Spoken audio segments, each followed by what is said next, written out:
There's certainly outrage, isn't there? There are very few people supporting Scott Morrison at the moment. I think the interesting journey to observe with Scott Morrison is how he behaved prior to this emergency escalating to such a degree and what he's learnt since. Prior, of course, he went to Hawaii. Prior to that, he had declined the suggestions of the former fire chiefs and the suggestion they'd made about preparing for this being such a volatile fire season.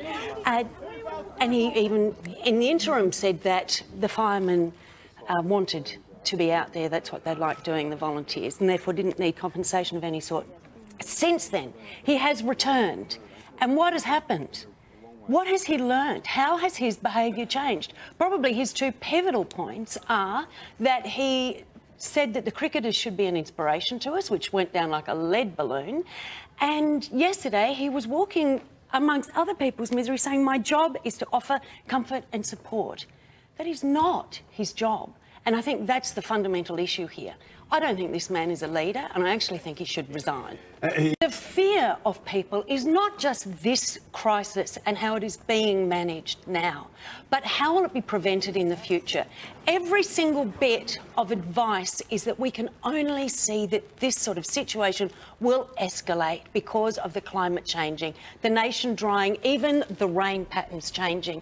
Where is the behaviour that will prevent this from happening in the future? And Scott Morrison's unwillingness to accept responsibility for climate change is so irresponsible. But what are you saying, Gretel? You're saying if we stop the coal industry tomorrow, we change the temperature of the planet? Why? You see, this is what you do, Chris. No, I'm asking you the question. What are you wanting to do?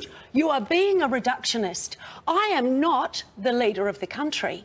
Well, so what do you want him to do? What are you saying? I have said to you previously, bring in the specialists. I'll tell you one thing about a leader.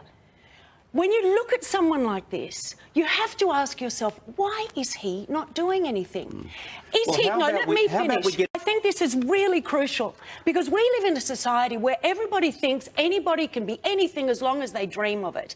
A leader requires very special qualities. And when we look at a man like Scott Morrison, you have to ask yourself, why, with this barrage of advice, with this barrage of criticism, with this barrage of inspiration and opportunity, is he doing nothing? He is either too arrogant, too stupid, or incapable. And that means he is not a leader. 30 seconds.